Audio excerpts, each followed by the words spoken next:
she What say? did she say? Exactly. How are you? He who pays the piper dictates the tune. Yeah, it always starts with not understanding my features. I have smaller eyelashes. Thank you for the shoes. Yes, pink. Love, love, love. Pink. But we should exchange. We should exchange, right? Yeah.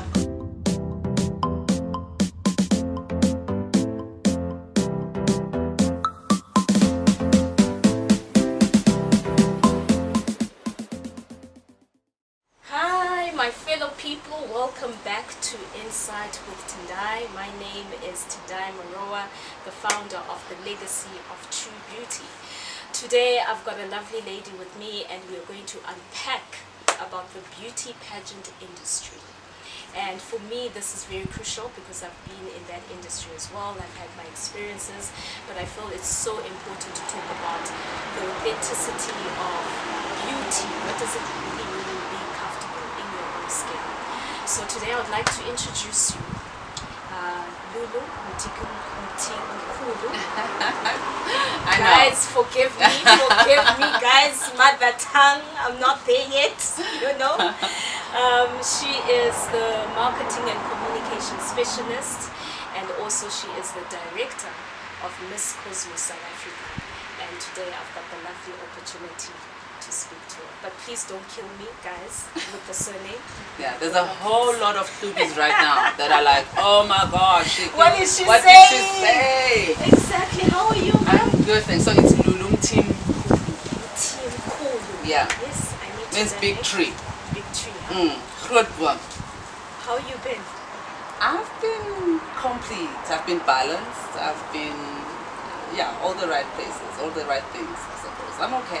You're adjusting to the new norm, COVID status hit us. Yeah, I mean, 2 one years has to. now. One has to. What can we do? And we need to actually get back our economy right. We need to learn how to live with this invisible disease. We need to just adjust to the new norm. And yeah, my worry has been that if we don't adjust, then people are not gonna pick themselves up, get jobs, you know, so our economy is not gonna do well. So the quicker we get back onto the system, the better. So, tell us a bit about your background on your industry in the marketing and communications. Like, what adjustments have you made in this role? Huge adjustments. Look, everything that we knew, we literally just had to flip it upside down. Everything was upside down. As you say, I'm a marketing and communication specialist, so that means interacting with people, right? That is one-on-ones with people. That is events. That is, you know, if I'm dealing with press gifting. You know, we communications people. We touchy, hey, how's it going? We hug, my darling, Ekisis, Robert, Futi especially. So it really changed everything. Advertisers are not advertising as much. Sponsorship is not coming in as much because, I mean, you know, there's no platform.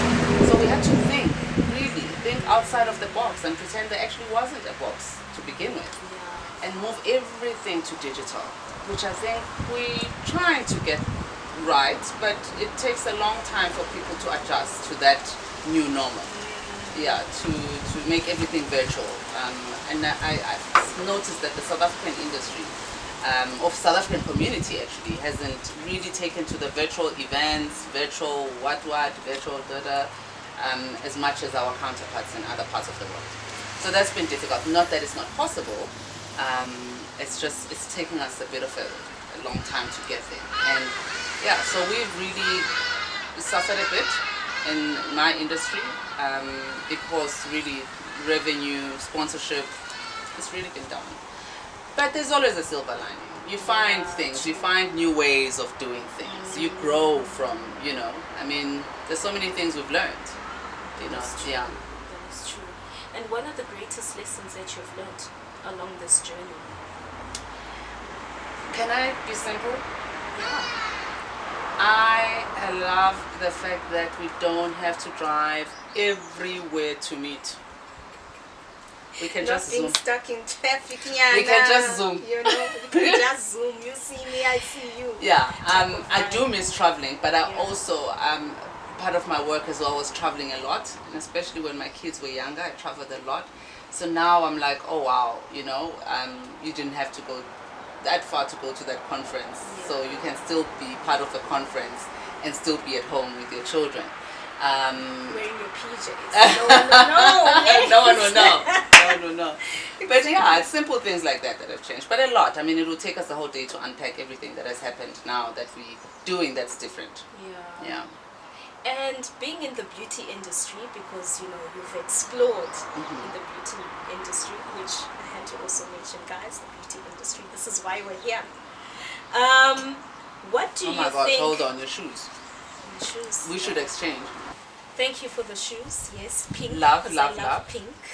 But we should exchange. We should I love- exchange, right? yeah, Because of my definitely. dress and... What size? Oh, we're not supposed to talk about size. Let's leave Anyway. it behind the scenes anyway. So the beauty industry, yeah. because you've been in the beauty industry for quite some time. I wanted to ask, what change would you like to see that you see there's gaps within the beauty industry?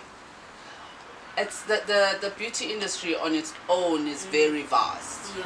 right? So if we're talking about beauty industry as in cosmetics, Cosmetics. and then we also have to, we can touch on as well on beauty industry as in pageants, which is what I'm now involved with in terms of Miss Cosmos.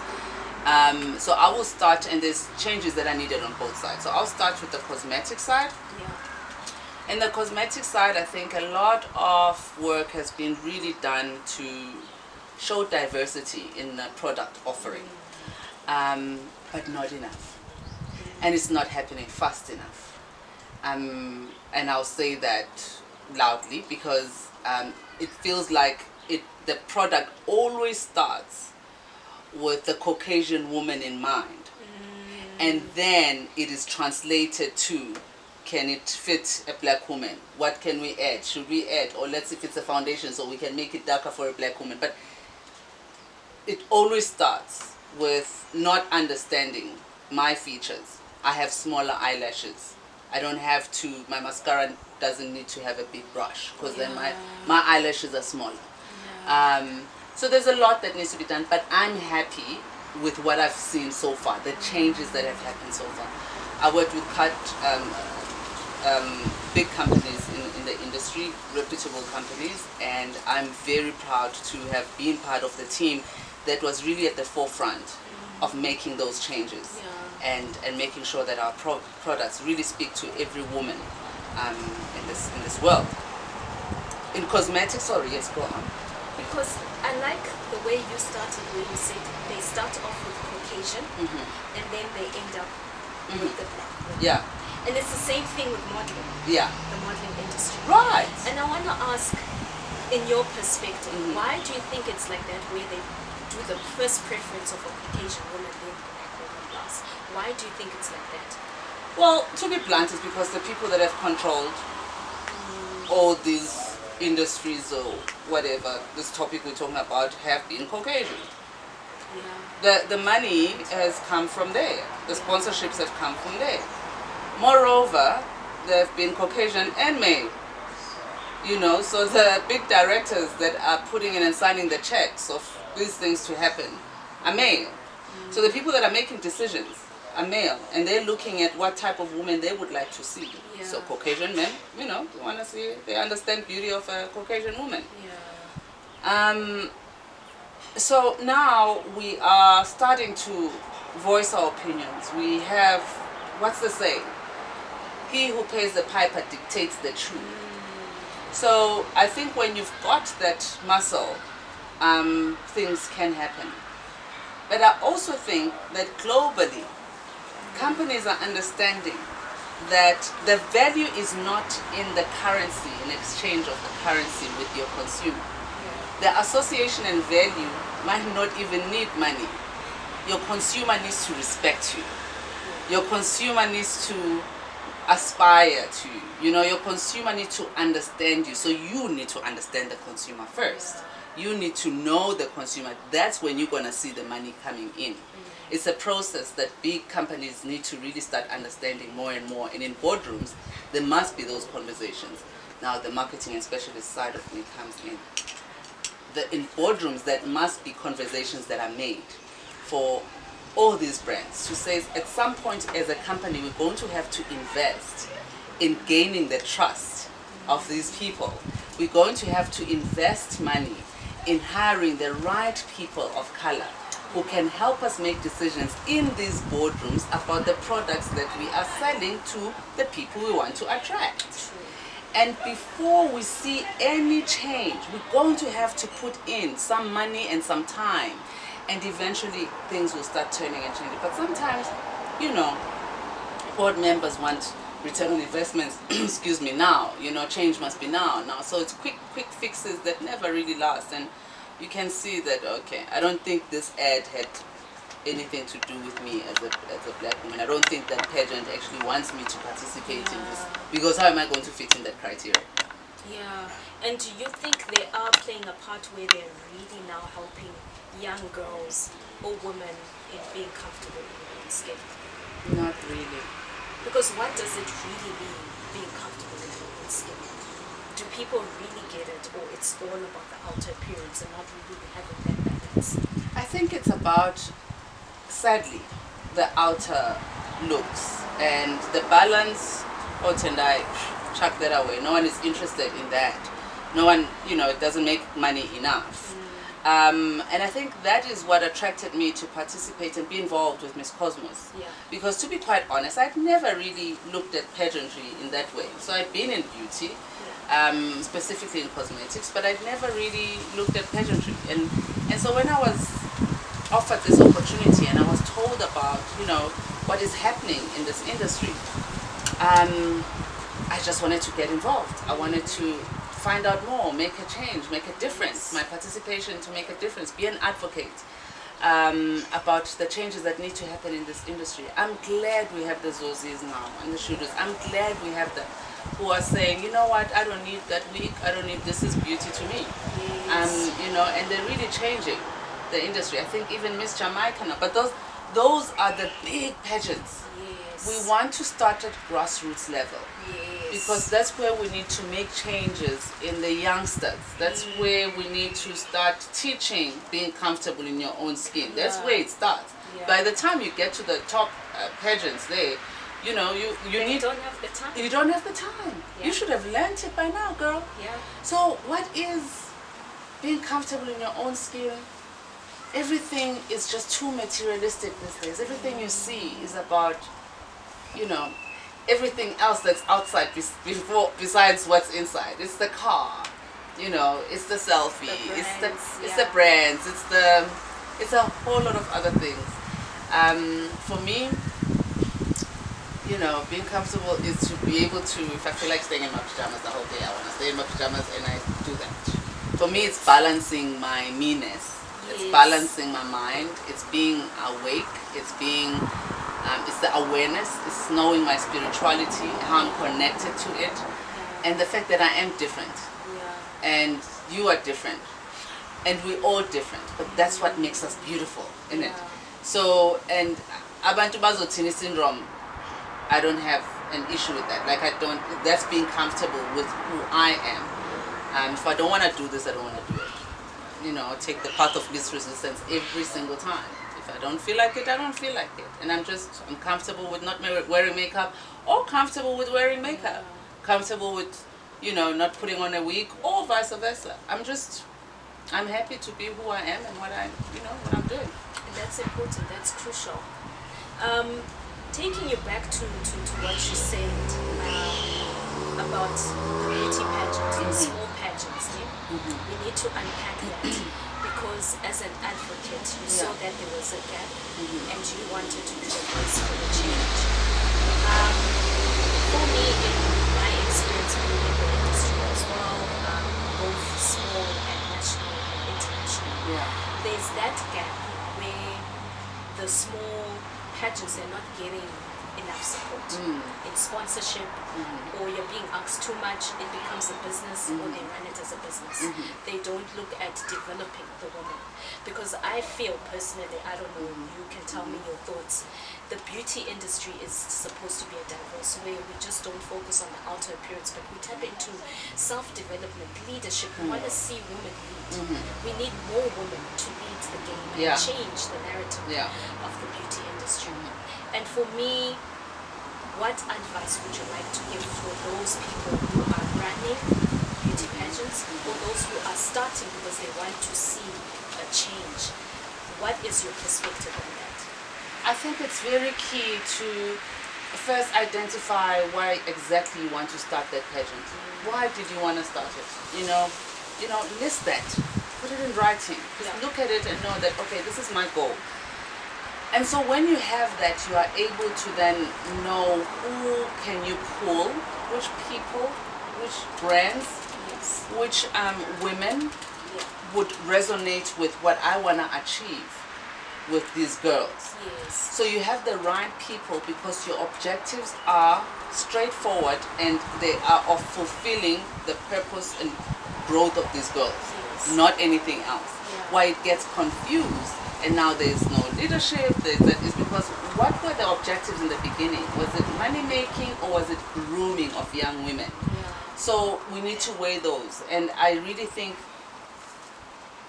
we could have something, we start something where we could all be sharing and talking to each other and advising each other as there's different pageants. I don't think we need to work in silos. We're not girls, we don't compete, we need to empower each other and make sure at the end of the day, these are young girls that we are trying to boost their confidence, trying to teach, trying to groom. So we really need to make sure that from beginning onset, we are speaking to the right people. And community coming together, and government, I feel like the government as well. They need to pitch in and They need to pitch in and support. I like government support, but I also love it that sometimes we need to just get up and do it. We need to just get into that mode of where get up and do it. If it's a beauty pageant we want to start in our community, as a community, let's get up and do it.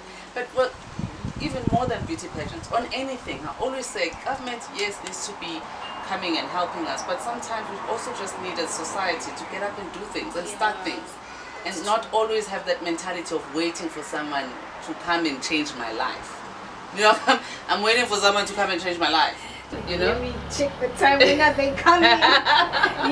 Yeah, exactly. So we need to get up and do stuff. And what advice would you like to give to the younger generation, the young women that want to take part in the beauty industry? Is to know why they want to do this. I think they too themselves need to understand and create that path for themselves and say, I want to start here because my goal is to reach there. And this is what I want to achieve. So this is the route I'm going to take. So have that in mind. And then your goals mustn't be fake. Your goals must have substance in them. Because if you don't have that substance in your goals, you're going to end up with very funny pageants. Do your research. Who are you getting involved with? What backup do they have? Who do they work with? Who is supporting them? Really, really do your research and not just be taken by anything and everyone that says, listen, not in this day and age. That they must be confident, that they are beautiful as they are. And this can give them a different opportunity in life, yes, but they must never lose the fact that they are who they are and that's what makes them beautiful. But the most important thing is for them to just do their research. I think that's very important. Because you don't know what's there. Exactly. Exactly. True. And your perspective on a self-empowered woman, if you had to define it in your own terms. A self-empowered woman? Oh my gosh. I think as a woman who, I think she's my mother.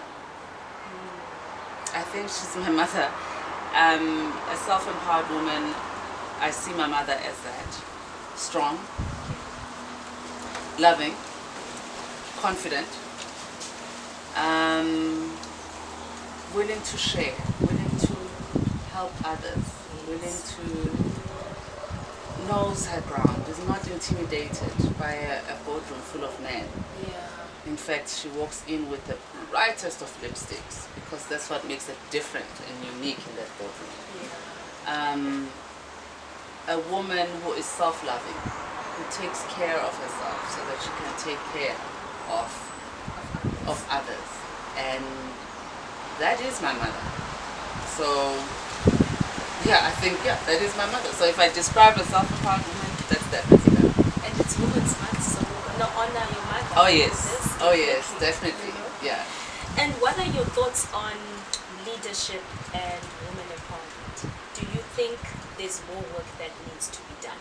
Oh, yes, in of that course. space, and why? There is purely, first and foremost, Yeah, Papa Boom, you're bringing it home.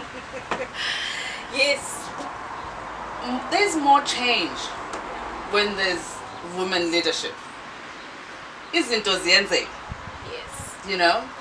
I have had the privilege of working with the most amazing women in my life, in my career. You know, strategic women, empowering women. You know, that would coach you, mentor you. And that is what a woman leader does, that with her team, you know, and doesn't hold on to information, shares information, brings her team up, gets her team to run and say, but if you have a problem, come back to me. I'm there. I'm going to help. I'm your backup system. A woman leader is able to change things in a company. You see it. I've watched it. Within 3 months, you know, things start happening and changing. And there's more diversity. And not only to say want to have women leadership, then it's only women. No, it's actually more diverse. You know, more genders, more races. Everybody is represented. Because not everyone is a threat. Actually, no one is a threat. So I think a lot needs to be done. I think the other gender sometimes is scared and threatened, but we won't say which gender. Okay. Yeah. Yes. I hear you. Yes, I hear you. Taking it back. We've had barriers. We've had things that have also stopped us from the growth that we must have seen by now. We are family oriented. We are the caregivers most of the time. Not all, but most of the time. And I think with COVID now, it's actually been funny because I think the other gender can see how we juggle the work, the meeting, the kids picking up, the dinner, you know? And employers need to start understanding female needs in that, you know, I do need flexible time. Yeah. You know, because I do need to pick up my child, but I do get the work done anyway. Yes. My child is sick, Yeah. so I can work from home. Yeah. That's what COVID has shown. You see, we can work from home because before your child is sick and you can't, you're asking the nanny to take because you can't be out of the office, but you can. It's possible. We've seen it. I'm here. I'm just watching my child's fever, but I'm here working and doing my emails. So I think employers have seen a lot that is done by female, and how I think employers need to start incorporating that flexibility more because we can do it, you know. And I've had female leaders that are so more accommodative of that. You know, I had female leaders who say, if you come into an office and you say, oh, my child, don't even come to my office, Lulu, about my child. I understand fully. Go and sort it out. Yes. I know you. Come back. When you are happy, when you're okay, I know your work is also going to shine. Yeah. You know, so, yeah, I think female leaders are definitely the way to go. True. We know how to change the game. And my last question is, what would you have told your younger self? Looking back.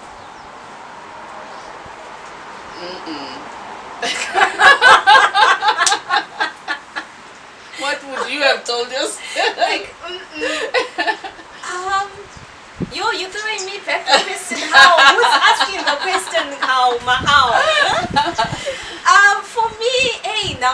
taken my position. And I think for me, I struggled with self-confidence Yeah.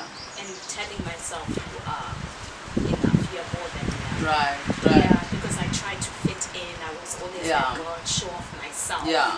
So Yeah. I would actually have told myself that, you know what, be confident in who you are, and which is very crucial. Self-esteem, it's like the root of everything. If you don't It have is. that self-empowerment of knowing who you are and your identity, Yeah. you get lost. Mm. But let's bounce the question. Now you cheat. This one. No, I would have, on a light note, I'll start on a light note. Yeah. I would have told myself that I'm actually not that fit as a younger girl. Because Okay. I know I've picked up more weight. Because I thought I was bigger then. Really? Yeah. So I would have said to myself, Lulu, oh, relax, girl, relax. I was body conscious. Yeah. And I think only now in my 40s that I'm comfortable with my body. It is my only luxury vehicle. I've had this body forever, so it is not going to go anywhere. Anyway, So this now is it. I'm comfortable with it. Yeah. So I would have felt more confident in my body and my looks earlier. But I would have told the younger Lulu that she must continue to dream.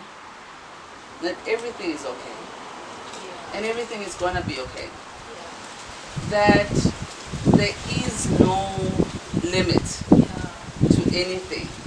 I would have told younger Lulu that life is really beautiful and it's such grace to be in it and see each and every day. So don't stress about the small stuff. There's nothing to it. Don't worry about the small stuff. Don't worry about the arguments. Don't worry about the dilemmas that you think are dilemmas about your hair or whatever. Arguments, actually, it's okay to have them. It's part of the journey. So basically, life is beautiful, enjoy it. You are going to make mistakes. That's fine. That doesn't mean you're off your path. It's just fine. It's actually part of your story. You're going to meet the wrong guy. We all Try not to. kiss a lot of frogs and then you Yeah. find the princess, they say. Then it will be fine. And don't dim your light to make others look good and others shine. That's not cool. If you're allowed, you're allowed. Own your space. This is a poem. Are you listening? You to just this? own your. That's you. Just understand you and live with it. It's gonna be a beautiful life. Yeah. Yeah, make sure it's a poem, and then give it to me so that I script this, guys. You know. Yeah. But thank you so much for coming through and giving. But you know what? I would like to toast to that. Toast to you, Thank you, baby. celebrating you, Thank you, and Nana. also saying thank you for your time, but being the change that you want to see in this industry. No, let's So celebrate. Oh, we thank need you. to have a sip. Oh yeah, sorry guys. No, cheers to you, baby. And thanks for the work that you are doing and the support that you have given. And it's amazing to work and meet someone like you, a woman like you, a young woman like you. You are changing things and we just need to be there to support you. And you're crafting your own path, which is good. You have an amazing team, young people that you're working with. You're crafting your own zela, and you know you're not asking for permission. You're just doing it. Getting there. You're just doing it. You are there. You're just doing it. So Thank you. yeah, Thank cheers you to so you. much. I really appreciate it. We are here to celebrate and support each other, and Right. that's what women empowerment is about. It's not about competing with one another. Just focus on your own lane. Bring another person with and walk that journey with. So I'm gonna end it here, guys, and say thank you so much for joining